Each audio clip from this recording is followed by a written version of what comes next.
A las 6 de la tarde. ¿Listo? Sí, ahora. Bueno, Ahora, Blanca. Sí. Ya. Buenas tardes a todas y todos. Hoy día tenemos el placer de contar con excelentes constituyentes que van a compartir con nosotros su opinión respecto a la propuesta de BEP. Les quiero saludar en nombre de BEP. BEP es un espacio vinculante de la educación pública donde participamos democráticamente y transversalmente todos los distintas organizaciones, académicos, investigadores, centros de estudio. Aquí no hay jefe, no hay directorio, no. Aquí todos cumplimos el mismo rol, que es luchar por la defensa de los niños. Y en ese sentido, nosotros iniciamos antes de estos diálogos, los diálogos con los candidatos constituyentes. Y algunos de ellos salieron elegidos, y bueno, y ahora ya este es el segundo diálogo que tenemos con constituyentes elegidos. Tenemos hoy día a Elisa Loncón Antileo. Ella es constituyente de escaño reservado del pueblo mapuche, académica de la Facultad de Humanidades del Departamento de Educación de la Universidad de Santiago, profesora externa de la Facultad de Letras de la Pontificia Universidad Católica de Chile, profesora de inglés, magíster en lingüística y doctora en humanidades de la Universidad de Leiden, Holanda, y doctora en literatura por la Pontificia Universidad Católica de Chile. Bienvenida, Elisa. En realidad, gracias por el tiempo que nos estás dando. Elisa, voy a leer tu apellido porque no me lo sé, no lo puedo leer bien. Justinianovich Campos, constituyente del distrito 28 de la región de Magallanes, doctora en Ingeniería Química de la Universidad de Concepción, investigadora en la Universidad de Magallanes en el área de energías renovables, activista ecofeminista, integrante de la Coordinadora Feminista Punta Arenas, Parlamento Feminista de la Patagonia, Colectiva y Cooperativa Rosa Silvestre, Red de Terapia Matrística y Red Austral de Acción Territorial. Se nos va a sumar posteriormente Carlos Calvo Muñoz, que es un constituyente del Distrito 5 de la región de Coquimbo, licenciado y profesor de filosofía, doctorado en educación y educación por la Universidad de Stanford, académico postdoctoral en la Universidad de Stanford y Universidad de Lovaina, Bélgica, y académico de la Universidad La Serena. Tenemos 3 grandes invitados. En primer lugar, les quisiera contar, yo soy Blanca Hermosilla, educadora de párvulo, miembro de BEP.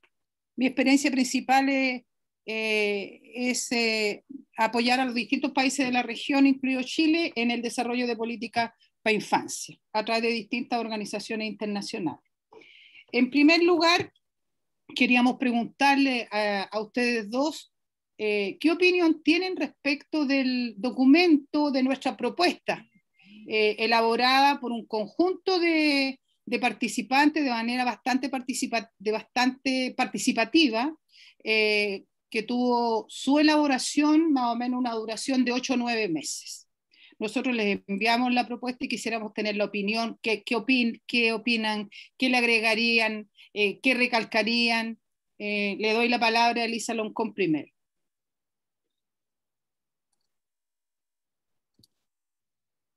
¿Está por ahí o no? No tiene audio. Sí, aquí estoy. Ya.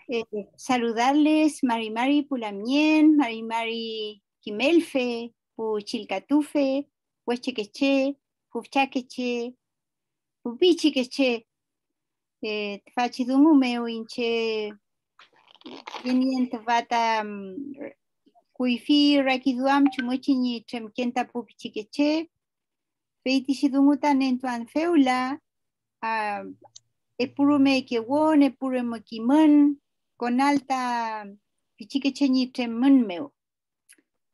Para mí, agradecerle y les saludo en mi lengua, porque desde ahí también nosotros comenzamos a entender el mundo, a hablar del mundo y expresar también nuestro pensamiento y vinculado al mundo de los niños, de las niñas.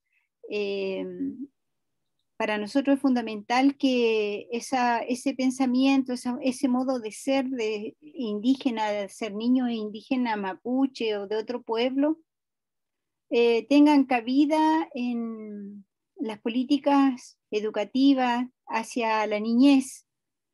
Eso es como un punto de partida. Ahora,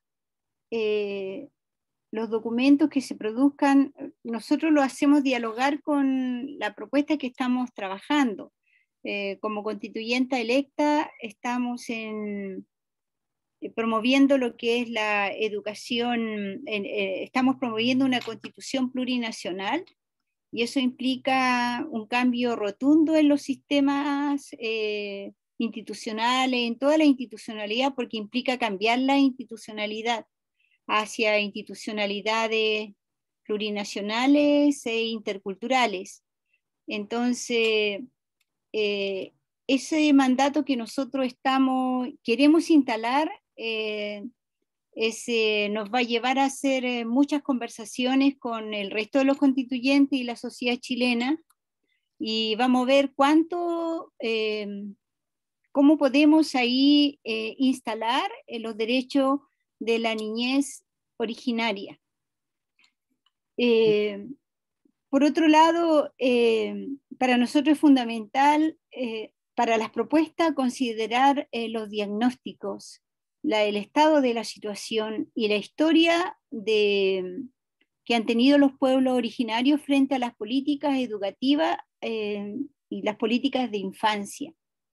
Y en ese contexto, necesariamente, en toda nuestra intervención vamos a tener que instalar el problema de la vulneración sistemática de los derechos de las naciones originarias. ¿Para qué? Para que se establezcan mecanismos de reparación por vulneración de derechos. Mientras no exista la reparación, no va a haber la posibilidad de hacer los cambios. Y nosotros tenemos que hablar con la verdad.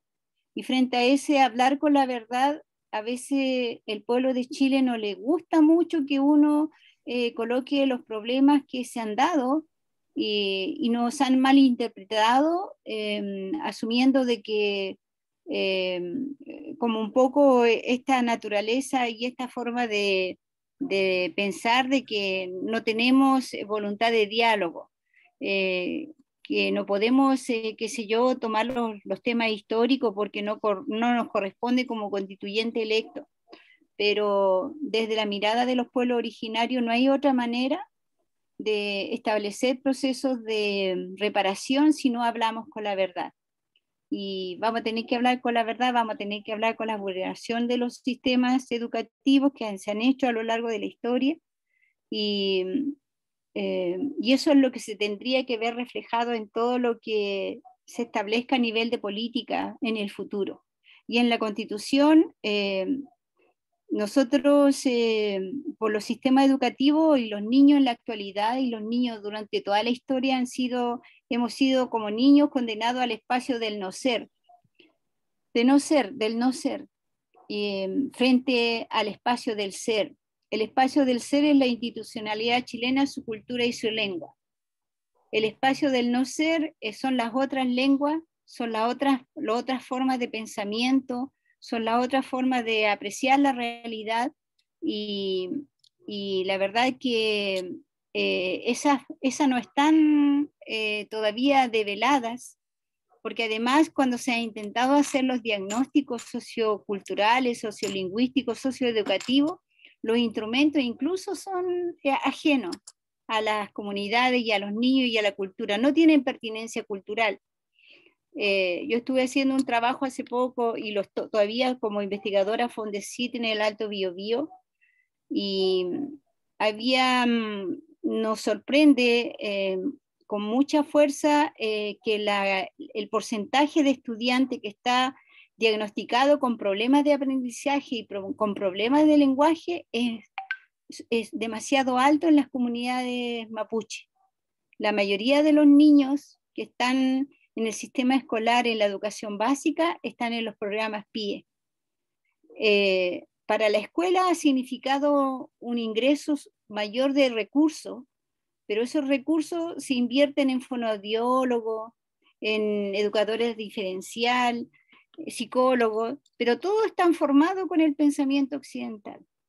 Incluso los instrumentos que se aplican están formados de la manera, desde la visión urbana y con el pensamiento occidental. Entonces, me contaba, por ejemplo, uno de los datos que yo recogía en una comunidad mapuche del Alto Biobío era parte del diagnóstico, para hacer el diagnóstico, la pregunta era, si tú vas a una casa y ves que hay humo, ¿qué haces? ¿Y qué se espera? Te queda un minuto, Elisa, te queda un minuto. Ya. En esa pregunta, solo para demostrar, entonces, se espera que el niño diga, mira, que yo llamo a los bomberos y llamo a la policía. Y en el campo, ver una casa que tiene humo es que hay familia. Entonces Claro. los niños contestan, hay familia, se está haciendo sopaipilla, hay comida. Entonces, y ese niño queda mal evaluado porque no hay pertinencia. Entonces, instrumentos que no han sido pertinentes, profesionales que no han sido pertinentes, y los diagnósticos no responden a la realidad. Okay. Entonces, eso es lo que yo quería apuntar. Gracias. Muchas gracias. Elisa, ¿está por ahí? Aquí estamos. ¿Tú, cuál es tu opinión respecto a la propuesta que enviamos? Tuviste acceso a ella, ¿verdad?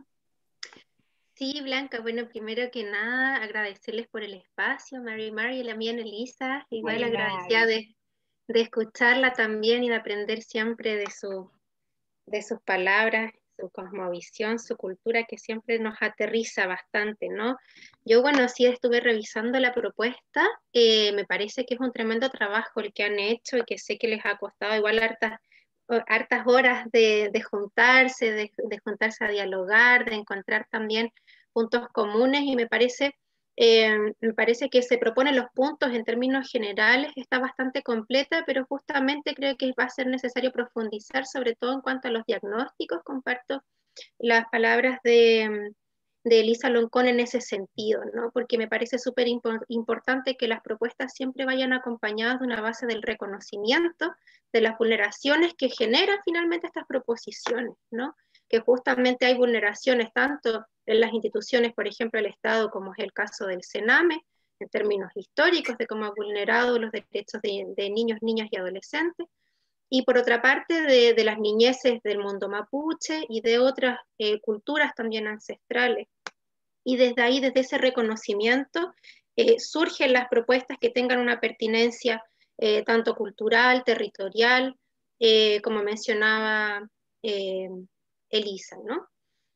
Desde ahí, si bien siento que están mencionados esos aspectos que me parece súper importante, me parece igual importante relevar, ¿cierto?, la necesidad del reconocimiento de otras formas educativas que vendrían a ser algo así como, podríamos nombrarlo como el tercer sector, que no es ni público ni privado, pero sí es un sector que responde a suplir una necesidad, ya sea a través de costumbres preexistentes, ancestrales, como es el caso de las culturas mapuches, cahuéscar, aymara, etcétera, que tienen sus propias formas y tienen que ser también reconocidas por parte del Estado en su labor de transmisión de la cultura.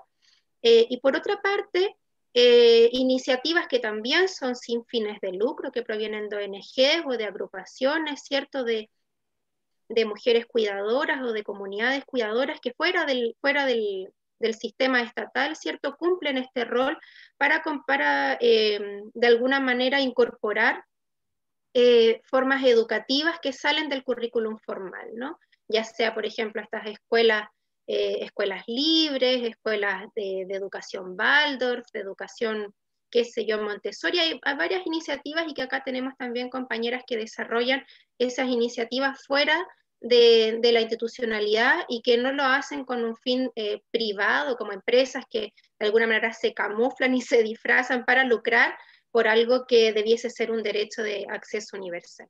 Entonces, la propuesta en sí me parece muy completa en términos de los puntos generales que plantea, pero sí me parece muy necesario que vayamos profundizando tanto en los diagnósticos como en una mirada más amplia de quienes están también ejerciendo esta labor de justamente la transmisión de las culturas y los procesos de aprendizaje mediados para las infancias, ¿no? Ok, muchas gracias. Gracias a ambas por enseñarnos también. Con cada constituyente que estamos nosotros aprendemos mucho. Así que es importante para nosotros que ustedes estén aquí.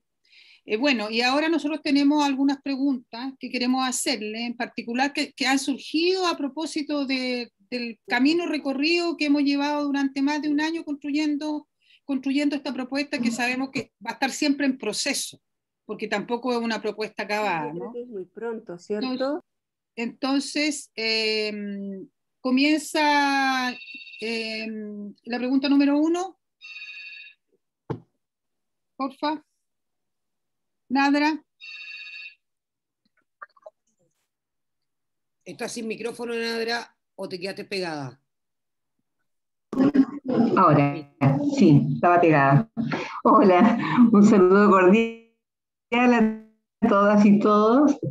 Y bueno, dentro de las consultas, nosotros hemos enviado una propuesta de aspectos a considerar, ¿cierto?, para educación inicial en la nueva Constitución. A partir de allí, nos gustaría conocer su opinión respecto a cuáles son los aspectos claves para usted, aspectos claves que ustedes han considerado en esta propuesta.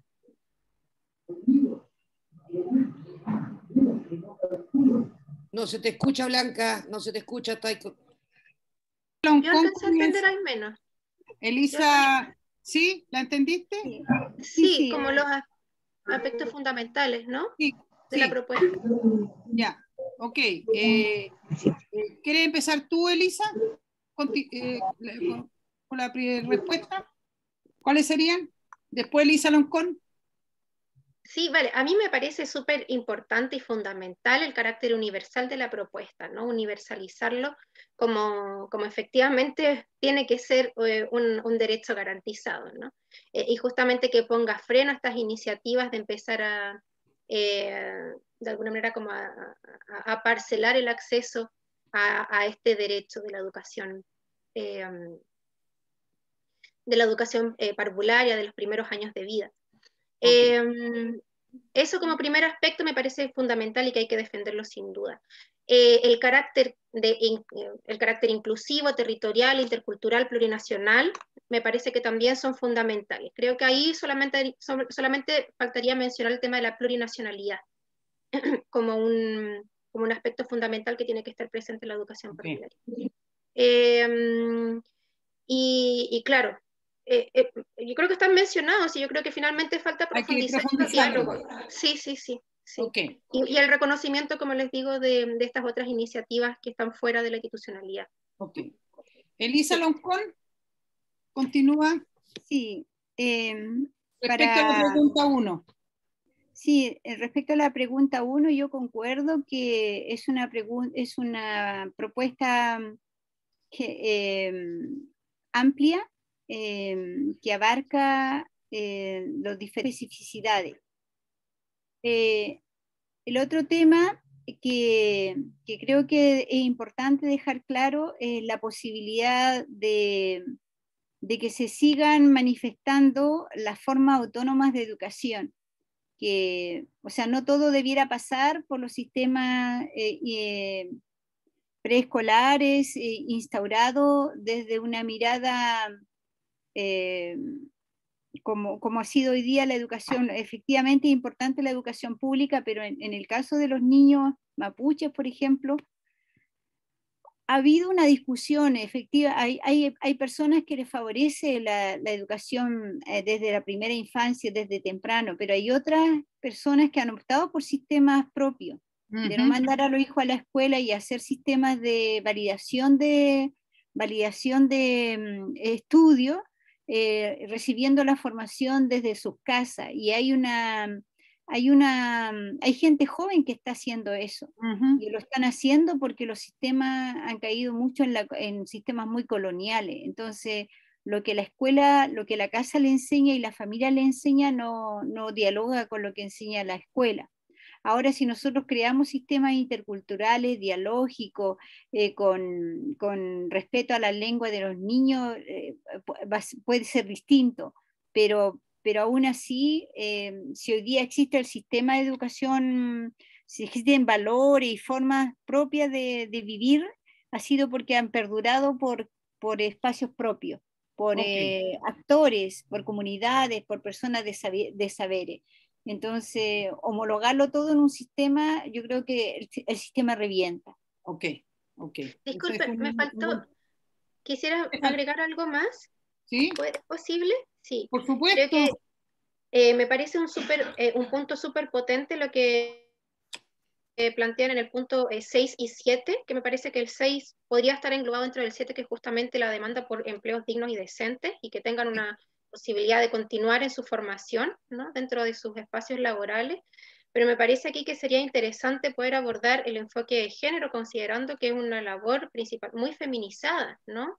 El rol de cuidado principalmente recae en mujeres, y por tanto estas profesiones u oficios que tienen relación con los cuidados también es muy feminizado. Entonces, poder incluir el enfoque de género de una forma más, nuevamente profundizar en estos puntos. Ok. Eso por un lado, para que sea reconocido como el rol de cuidado y la socialización del trabajo de cuidados de una forma más amplia en la población. Y por otra parte, que ese enfoque de género, la equidad de género que se manifiesta en el punto 4, también de alguna manera se profundiza en cómo el sistema o cómo el modelo educativo también tenga un enfoque de género para revertir finalmente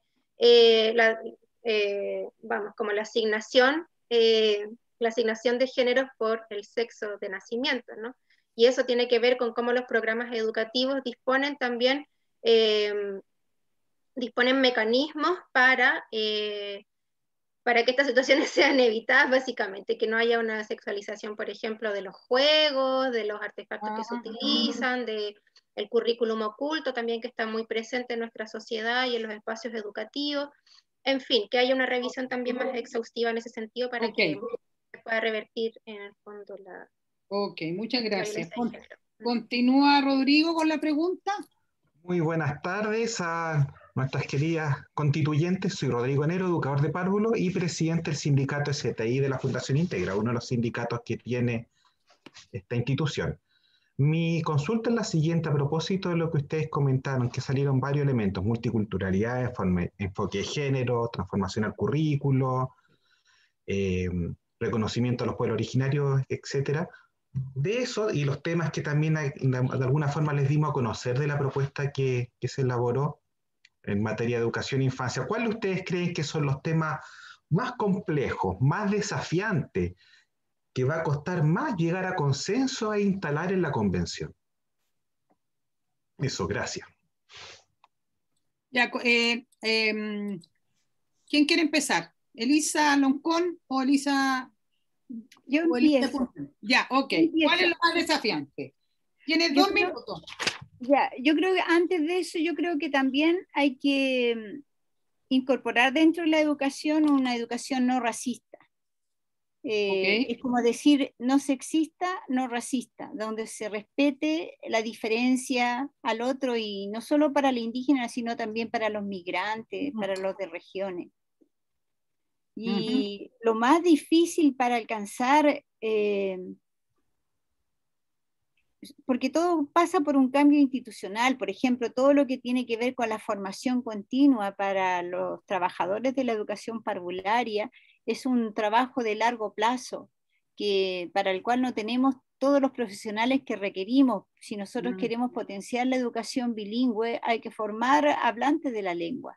Un hablante de la lengua, a veces en las carreras de idioma, en 5 años no termina hablando la lengua que estudia, pero como estas son lenguas todavía no estandarizadas y no normalizadas, el proceso es más largo.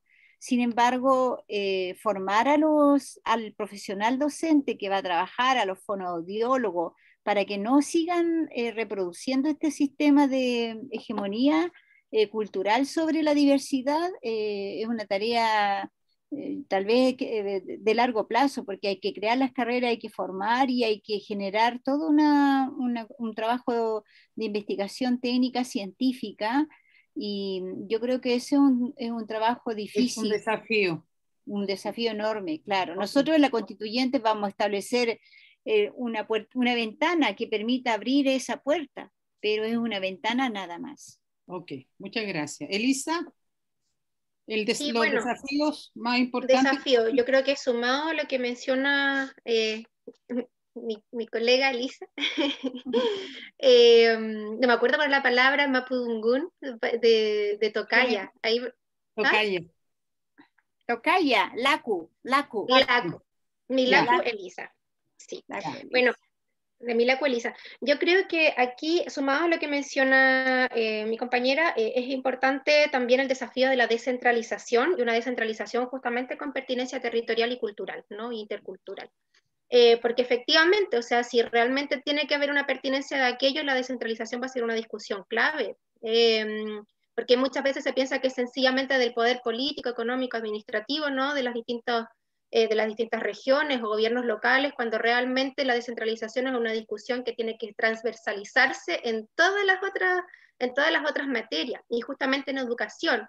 Hablar de descentralización busca justamente que estas perspectivas que ustedes han enunciado en el documento estén también atravesadas, estén presentes, es decir, cómo se vincula la comunidad educativa con su territorio, con la diversidad de culturas de sus estudiantes, cómo se vincula con las distintas cosmovisiones, ¿no? Como, yo creo que eso va a ser súper importante de poder meter también la manita en la parte orgánica de la Constitución, que no solamente queda enunciado como plurinacionalidad en el texto, en el texto que enuncia, ¿cierto?, los principios, sino que realmente se mandata a las instituciones para que efectivamente puedan hacer efectivas estas demandas, de que la educación sea efectivamente intercultural. Tu tiempo. Muchas gracias. Bueno, llegó Carlos Calvo. ¿Dónde está por ahí?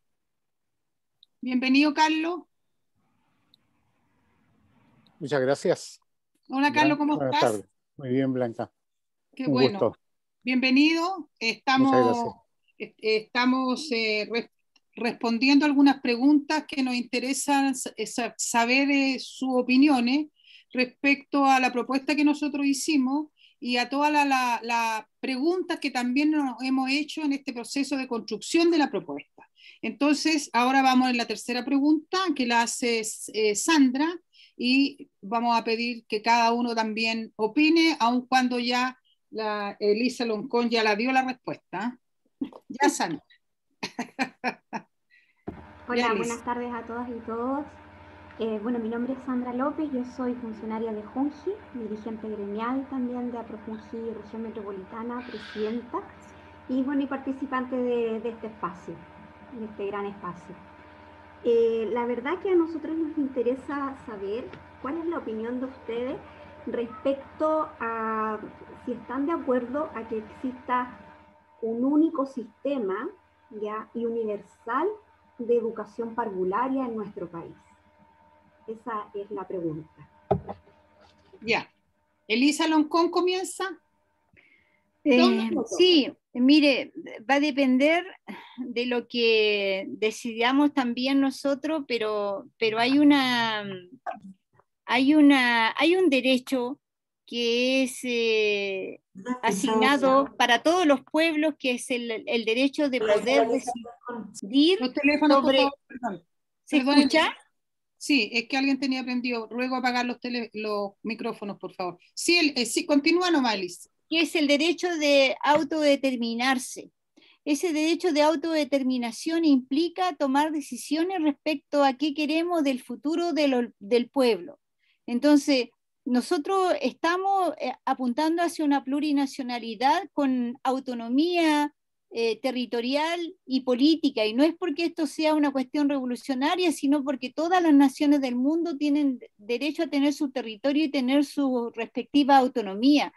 Está consagrado a nivel de los derechos internacionales, de los estándares internacionales.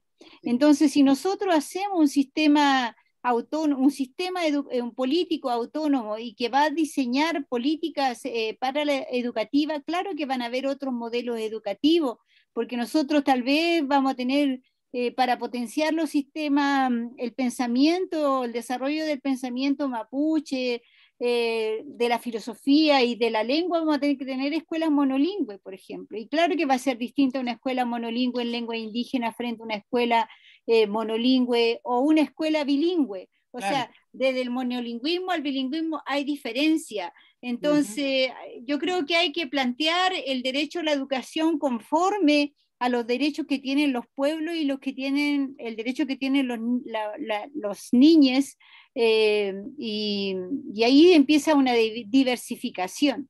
O sea, la clave común de todo es garantizar los derechos, y esos derechos no es que uno tenga más que otro, sino que son distintos, son diferentes, derechos diferentes, a una lengua distinta, a una cultura distinta, a formarse en relación y vínculo con la madre tierra, que es muy mapuche eso, que nosotros lo aprendimos en nuestras comunidades, frente a estar formándote encerrado dentro del espacio escolar, del aula, ¿no? Entonces hay que dejar espacio para que se vea la diversidad de sistema educativo, pero que no mermen el ejercicio del derecho que le corresponde y le asista a cada niño. A cada niño, ok. Muchas gracias.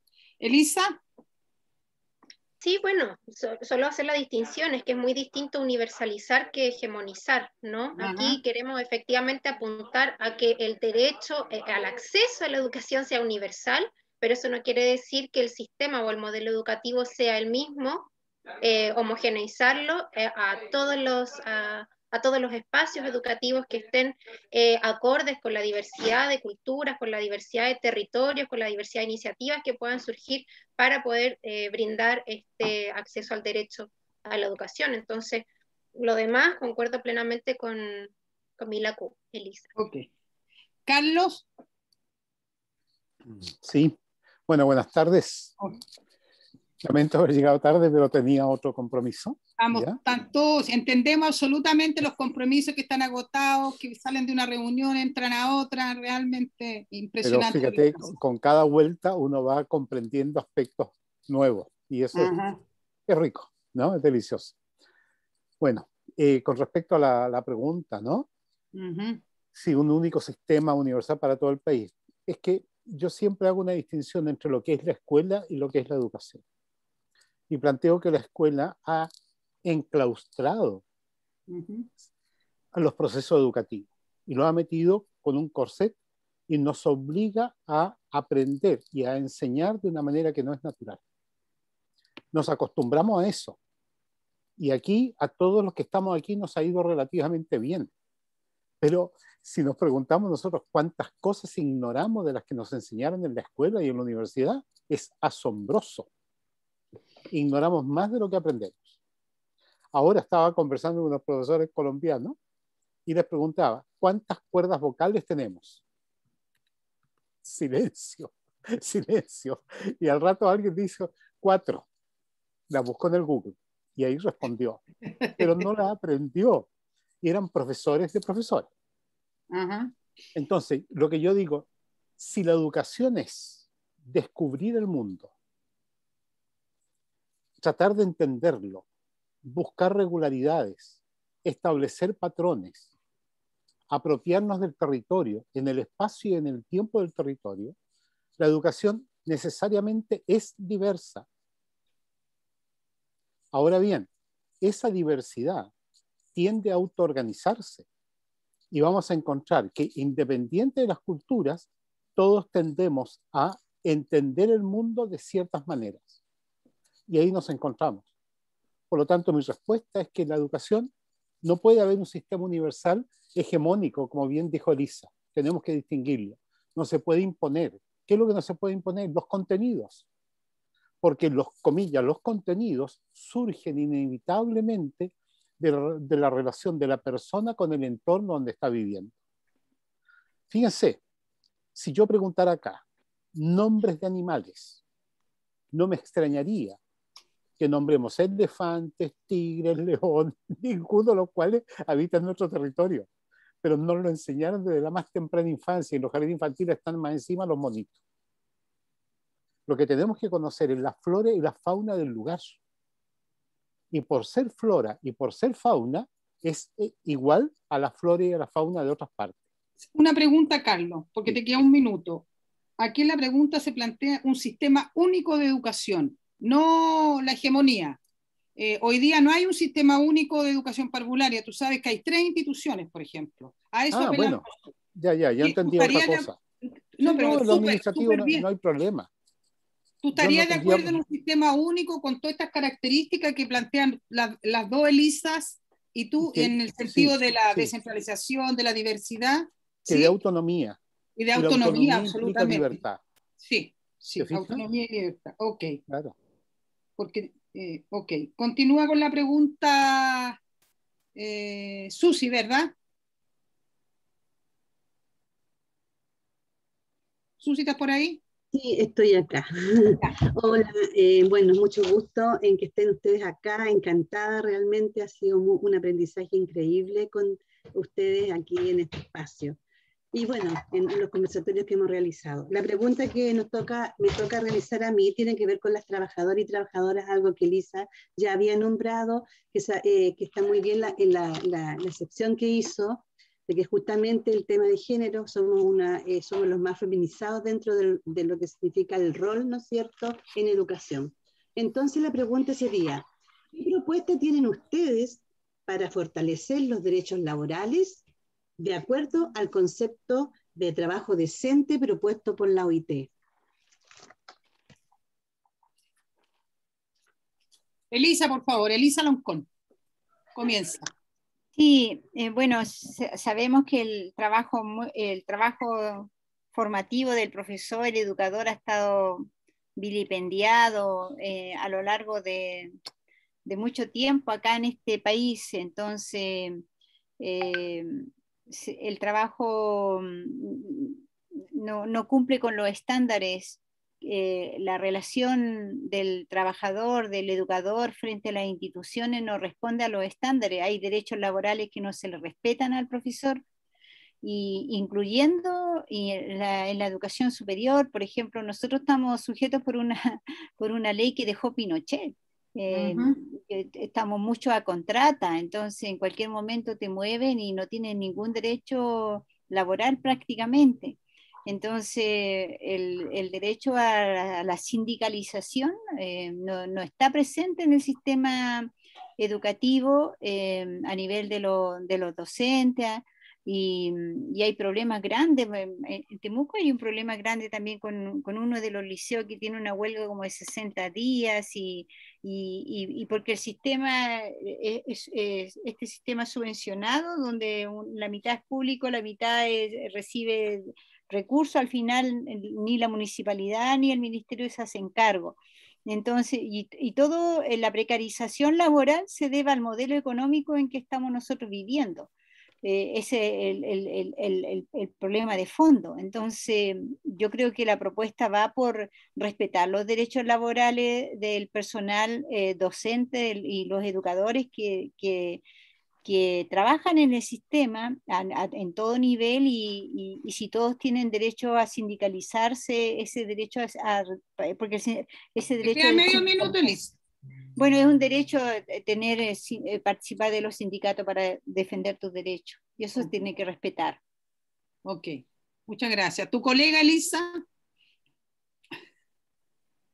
Perdonen, pero sabemos que ustedes están con el tiempo acotado y nos interesa mucho las opiniones. Elisa.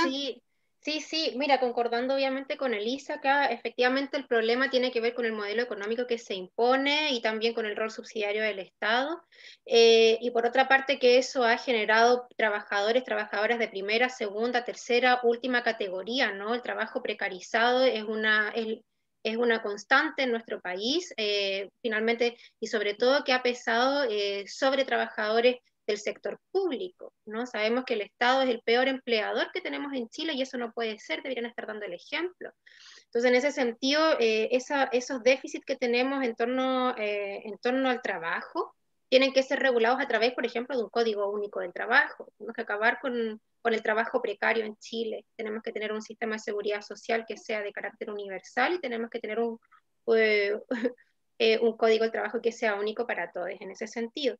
Y ahí, evidentemente, tiene que haber un respeto y tiene que haber una concordancia con los tratados internacionales que se han ratificado por Chile, de la OIT. Por ejemplo, ahora sale este nuevo tratado que hay una resistencia a firmarlo, o me parece que se firmó hace muy poquito, el 190 no se ha firmado, de la OIT. no, el 190 no se ha firmado. Todavía no se ha firmado, claro. Tengo entendido que se ha participado en el trabajo de la conformación de ese convenio, pero todavía no se ratifica, y que justamente permitiría dar mayores garantías, ¿no?, de trabajo digno y decente, y por otra parte la tolerancia cero a la violencia de género en el mundo del trabajo. Eso me parece que son aspectos fundamentales a ser considerados, y que puedan avanzar también en disminuir tanto las brechas de género como las diversas violencias que se ejercen también en el mundo del trabajo, producto de una cultura que es tremendamente machista. Ok, Elisa, muchas gracias. ¿Alguien de la asistente quisiera hacer alguna pregunta a los constituyentes?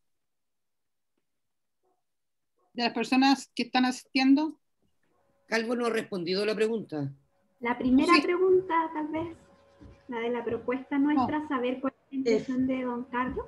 Sí, y falta que responda la tercera también, esta pregunta. No, sí, ese es un aviso que pasé. Carlos, ya. Sí. para que vayan pensando en una preguntita, porque nos interesa que la gente también opine, levante la mano y haga preguntas. Ya, Carlos. Una propuesta básica con la que yo espero plantear en el momento que me corresponda es la dignificación de la vida, de todas las formas de vida, incluida la humana. Y en la dignificación de la vida humana está la dignificación del trabajo. El trabajo es constitutivo de la vida. No podemos vivir sin trabajar. Pero otra cosa es el empleo. Y en el empleo muchas veces vienen los abusos. Y eso tenemos que regularlo. La profesión de ustedes es una profesión muy maltratada por distintas razones, porque hay un desconocimiento social y económico respecto a la trascendencia que tiene el trabajo que realiza. Se debe evitar, evidentemente, los acosos, distintos tipos de acoso que hay, y ciertamente las discriminaciones, ¿ya? Esa discriminación negativa de las tías, ¿no es cierto?, un tanto despectivo por el trabajo que realizan. Sí, hay que terminar con eso y acogerse, bueno, a la legislación internacional, por supuesto. Ok. ¿Alguna pregunta del público? Ale, ¿tú no quieres hacer ninguna pregunta? ¿Te interesa? Muchas gracias. ¿Ah? Yo tengo una pregunta. Ya, la Ale. La Ale y la... ¿Quién más quiere hacer preguntas? Ya, ok. Ale, Falabella, ¿te puedes presentar cortito para poder hacer la pregunta? Hola, Alejandra Falabella de la Universidad Alberto Hurtado. Me gustaría preguntarle a las dos, Elisa, respecto al Estado plurinacional que nombraron, que nos dicen que debiésemos enfatizarlo más. Si nos pueden explicar un poco más las implicancias de un Estado plurinacional y en términos generales, y también en la educación, más allá de la enseñanza de la lengua. Me parece muy importante el tema de la formación docente, pero no sé, si se pueden explayar un poco más en eso, me lo agradecería. Ok, Elisa Loncón. Sí. Perdón, ¿hasta qué hora tienen ustedes tiempo? Hasta las 6. Ya, nos quedan entonces 15 minutos. En 3 minutos tiene Elisa. Sí, yo creo que hay que darse pausa y entender todo esto como un proceso, porque la constituyente va a definir, se va a definir los términos de la plurinacionalidad. Nosotros tenemos una propuesta en las naciones originarias, pero tenemos que dialogarlo con los 100 y tantos constituyentes para ahí vertir una definición. Para nosotros la plurinacionalidad implica el reconocimiento de las naciones preexistentes con sus derechos individuales y colectivos. Esos derechos colectivos tienen estándar internacional y son el derecho al territorio, el derecho a la autonomía y autodeterminación, los derechos culturales y lingüísticos, los derechos a tener identidades e historias distintas. Entonces, claro, esa instalación en la institucionalidad chilena va a modificar profundamente los currículum, porque ya se va a tener que abrir espacio para las otras historias. Sin embargo, hoy día yo no le puedo decir, esta es la definición que tenemos consensuada, simplemente yo estoy hablando en función de lo que dice los estándares internacionales. Entonces, la propuesta que se arme o los proyectos de leyes que se puedan discutir van a tener que darse un tiempo de flexibilidad y de adecuación para que, si quieren responder a estos nuevos requerimientos. De todas maneras, el ejercicio que ustedes hacen me parece bastante valioso porque se están anteponiendo a los cambios que vienen, y ya están abriendo la puerta a esos cambios que vienen, y también esto se transforma en un ejercicio pedagógico para la formación, para la nueva institución, para los niños, y que los niños de a poco vayan sabiendo de que existen otras lenguas, otras culturas, y no solo los indígenas, todos. Muchas gracias. Y es un ejercicio democrático de participación también. Elisa, ¿quiere agregar algo más sobre la pregunta que hizo Alejandra Falabella? No, nada que agregar, creo que la más pertinente para responder esta pregunta es la ¿Tú, mía. Carlos, quieres agregar algo más a la pregunta que hizo Alejandra Falabella? Sí, mira, mi mirada frente a esto es una mirada holística, en la cual todo está integrado con todo. No hay ningún derecho que prevalezca por sobre los otros derechos, porque son las expresiones distintas de la misma situación. Ok. ¿Quién más quería hacer una pregunta? Por aquí está... Javiera. Javiera, por favor. Javiera, y tú, Alejandra, si quieres hacer otra también la puedes hacer. Tenemos 2 minutos. Javiera. Hola, buenas tardes. Disculpe, me llamó la atención lo que decían del reconocimiento de otras formas educativas.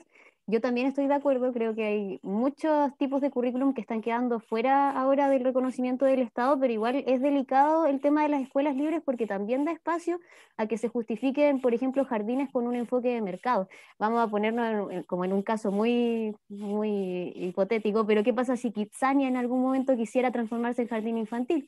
También podría hacerlo. Entonces, hay que saber hacer esos filtros también dentro de la Constitución.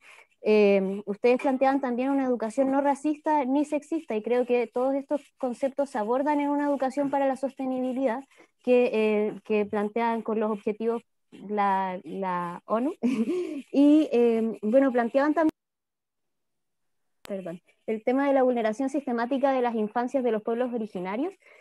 Por ejemplo, decían este dato del sobrediagnóstico de necesidades educativas especiales para niños mapuches, y me gustaría saber cómo se podría solucionar eso, porque al final eso sí es un tema muy cultural, como que se considera tal vez que están a otro ritmo cuando en realidad es completamente válido. Si hay alguna propuesta concreta para eso, por ejemplo, cuando señalaban que había que tener una transformación en el currículum, me hizo mucho sentido el concepto de descentralización, eso es súper concreto, pero creo que, por ejemplo, para los niños que están en el PIE, no se me ocurre ni a mí cómo abordarlo desde la Constitución. Ok, gracias. Bien. Elisa Loncón, ¿tú podrías contestar esa pregunta, por favor? Sí, que los derechos... siendo las naciones originarias diferentes, los migrantes distintos, o sea, existe un derecho básico que tenemos que proteger, que es ser diverso. La condición diversa del ser humano. No todo, es imposible que seamos iguales en términos de que por la formación, por quienes somos, pero si después nos vamos al contexto de las naciones originarias y sus culturas, vamos a tener nosotros derecho a tener otras lenguas. Si nuestros padres tienen otra lengua, el derecho es a saber esa lengua de los padres, lo dice la Declaración de los Niños y Adolescentes, artículo 30, ¿no? Que todos tienen derecho a aprender la lengua de sus padres y todo. Entonces, a eso se refiere, que ese derecho se le respete al niño indígena o al niño migrante o quien sea, porque es su derecho. Ok, queda claro. Queda claro. Carlos, ¿tú quieres agregar algo ahí? ¿No? Ok. ¿Alguien más que Alejandra, tú ibas a hacer otra pregunta? No, yo quería agregar. Ay, sí, perdón, la Elisa, que era Elisa. Dile. Elisa, Justina, sí. Elisa, quería agregar como, reiterar como la distinción, ¿no? Es muy distinto una iniciativa pública a una privada, y una que pudiera estar tal vez intermedio o totalmente distinta, que son, podríamos denominarlo como el tercer sector, que son iniciativas sin fines de lucro, ¿no? Es muy distinto una iniciativa que busca un fin de lucro con la educación, con la salud, con las pensiones, ¿cierto? Como lo que tenemos hoy en día primando en Chile, a una iniciativa autónoma, autogestionada, qué sé yo, tipo ONG o tipo como lo que mencionaba Elisa Loncón, ¿cierto? En las comunidades que se dan formas de aprendizaje que responden a sus costumbres o sus derechos consuetudinarios, a sus culturas ancestrales, y eso tiene que ser reconocido y respetado. Es muy distinto a un lucro como el ejemplo que pone Javiera de Kitsania, por ejemplo, levantando un colegio. Entonces, hacer esa distinción. Y sí, se me olvidó lo otro que iba a decir, pero bueno, como para que lo tengamos también en mente, a ese reconocimiento estamos apostando, no a finalmente a seguir entregando recursos a iniciativas privadas que solamente buscan el lucro a través de derechos fundamentales. Y todo tiene que ser dentro del margen del respeto y restricto a los derechos humanos, y aquí tampoco nos vamos a salir de ese margen, o sea, eso tiene que ser respetado, por supuesto, cualquier iniciativa educativa. Elisa, entonces para ti el tercer sector serían todas aquellas modalidades no formales que están instaladas en las comunidades, aunque sean institucionales, por ejemplo, como los PMI, los Conozca a su Hijo, como los CESI, como todas estas alternativas que existen hoy día también en Chile y que se desarrollan a través de la institucionalidad, pero con el concepto de descentralización y de comunidad. ¿Eso estaría dentro del tercer sector para ti? Claro, que sean sin fines de lucro, claro, que respondan a una necesidad humana, una necesidad social, y que respeten a los derechos humanos, y que claramente pueden estar fuera también de la institucionalidad. Que hay muchas iniciativas que están fuera de la institucionalidad. Alejandro. Blanca, ¿sí? Sabes que lo que pasa es que sería interesante que Carlos Calvo nos pudiera dar falta poquito por eso, su opinión con respecto a la propuesta. Eso. Sí. Mira, yo la he leído, me parece bien, no veo que tenga alguna discordancia con los principios que plantean ustedes. Lo que me interesa sí es que nosotros podamos simplificar mucho, no superficializar las propuestas, de tal manera de no perdernos en la descripción de detalles, porque mientras más detalles pongamos, más se va a meter el diablo en el futuro, y tenemos que dejarlo bastante acotado.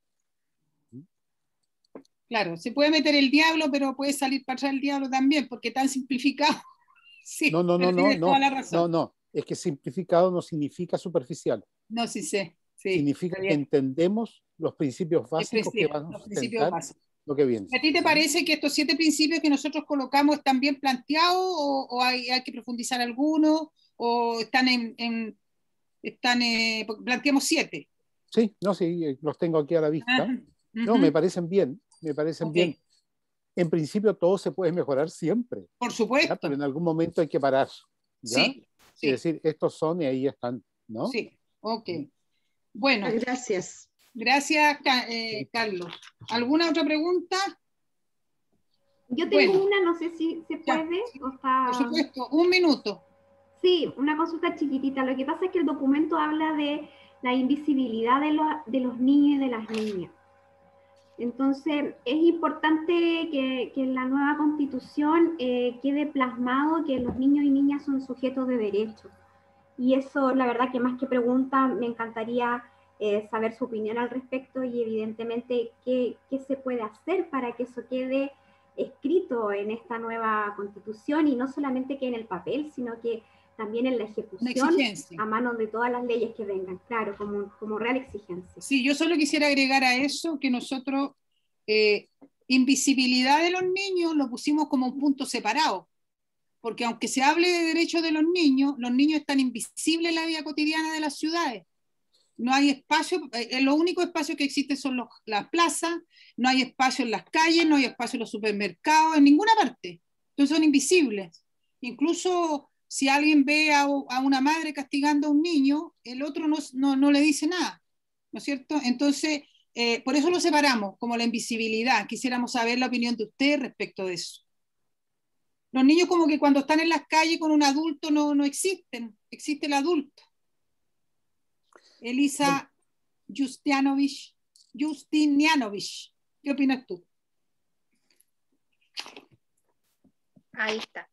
Ya, sí, no, definitivamente, saben que yo no sé cómo se me pasó, porque obviamente también está presente en nuestro programa, relativo al reconocimiento de niños, niñas y adolescentes como sujetos de derecho por una parte, ¿no? Pero eso implica también otras responsabilidades por parte del Estado, más allá del mero reconocimiento, sino que también ser reconocidos como sujetos políticos, por ejemplo, o sea, su participación también es tremendamente relevante, y considerando los hechos de este último periodo, ¿no? Que son justamente menores de edad quienes levantan un proceso de revuelta social y un proceso constituyente en Chile. Entonces, el reconocimiento de aquello, su participación que sea vinculada también en los procesos de decisión de políticas públicas, en la esfera de lo público en general. Entonces, yo creo que el reconocimiento tiene que tener obviamente una bajada en términos orgánicos para que la institucionalidad se adapte en poder efectivamente ejercer este derecho de ser reconocido. Eso, en grandes rasgos. Elisa y Carlos. La invisibilidad de nuestros niños. Yo creo que la educación pública, pública inclusiva, intercultural, tiene que abrir esos espacios para reconocer a los niños, las niñas, en toda su diversidad. Y en este momento, mientras más pobre eres, más invisible, mientras minoritario eres, lo que le pasa en el Guaymapu, los niños están amedrentados, ahí andan las tanquetas por las comunidades, entonces, y los medios de comunicación bombardeando con esa visión de que somos terroristas, narcotraficantes. Entonces, ese es un daño impresionante que se le está causando a la niñez mapuche. Tiene que haber garantía de derechos para no vulnerar esos derechos de tener esas identidades distintas y tener el derecho de ser distintos. Si un niño, por ejemplo, mapuche dice, mira, la piedra tiene vida, el profesor tiene que saber que que la piedra no es inerte, el profesor tiene que saber por qué piensa así ese niño, porque las piedras, pues los mapuches reconocen que todo tiene espíritu y todo tiene posibilidad de interactuar contigo. Entonces, implica garantizar derechos. Garantizar derechos y hacerlo exigible, ¿no? Sí. Porque no es suficiente solo garantizarlo. Sí, sí. ¿Y Carlos? Mira, yo entiendo que al crear una nueva constitución tenemos que buscar las semillas que permitan que germine una nueva sociedad chilena, en la cual estas ideas nuestras empiezan a plasmarse. Porque en todo por donde miremos nosotros la invisibilidad está presente, no solo de los niños, que es muy grave, pero también de tantísimas personas. Entonces tenemos que buscar la forma de redefinir el modo en que nosotros vivimos, reurbanizar nuestras ciudades, para recuperar las calles, para recuperar los espacios públicos, para que tengamos tiempo de ocio en el cual podamos compartir con los niños, para que ellos a su vez se vayan expresando. ¿Ya? Así que la tarea es titánica, ¿no? Titánica. Pero es bien a largo plazo. Bien, ya llegamos en la hora y yo creo que hay mucho consenso en lo que ustedes han planteado respecto a los derechos de los niños, respecto a la descentralización, respecto a la participación, respecto al reconocimiento de la diversidad, respecto a incorporar la plurinacionalidad como parte fundamental de la Constitución. Estamos al menos yo, estoy emocionada de que estén aquí, porque realmente para mí ha sido un aprendizaje tremendo escucharla. Yo estoy convencida de lo que ustedes dijeron, pero escucharlo me da mucha más esperanza todavía. Otra cosa que coinciden ustedes en respetar la diversidad de las ofertas, y eso creo que es un elemento importante, pero que no va a ser fácil instalarlo. Y finalmente quisiéramos terminar con dos preguntas simples. ¿Cómo nos podemos seguir? Yo estoy en la hora, perdón. Sí, ¿cómo nos seguimos vinculando? ¿Cómo nos seguimos vinculando con ustedes? ¿Y cómo nos pueden sugerir otros constituyentes para seguir en esta conversación? Esa es la pregunta. ¿Cómo nos podemos seguir vinculando contigo, Elisa, por ejemplo? Contigo, Elisa, contigo, Carlos, para no perder este diálogo. Periódicamente nosotros, bueno, vamos a estar accionando ahí, vamos a estar informando de cómo va el proceso, y cuando ustedes estimen un tiempo para debatir algo, nos convocan y seguimos hablando. Ahora yo no le puedo recomendar más gente, estoy tan llena de pega que yo no me quiero hacer responsable de más pega, así que en ese sentido le dejo las puertas abiertas para que ustedes las toquen para los otros. Sí, pero cuesta tocarla. Elisa, ¿cómo nos podemos seguir en contacto? Sí, yo también disponible, el WhatsApp ya lo tiene, me parece que Sandra, mi correo electrónico también, así que disponible para futuras conversaciones, y obviamente vamos a estar levantando este tema en múltiples espacios, así que recojo todo el material que han levantado, y en la medida que vayan levantando más profundizaciones del tema, pues ahí voy a estar disponible para recibirlas y compartirlas con mis pares. Ok, muchas gracias. Carlos. comparto con lo dicho.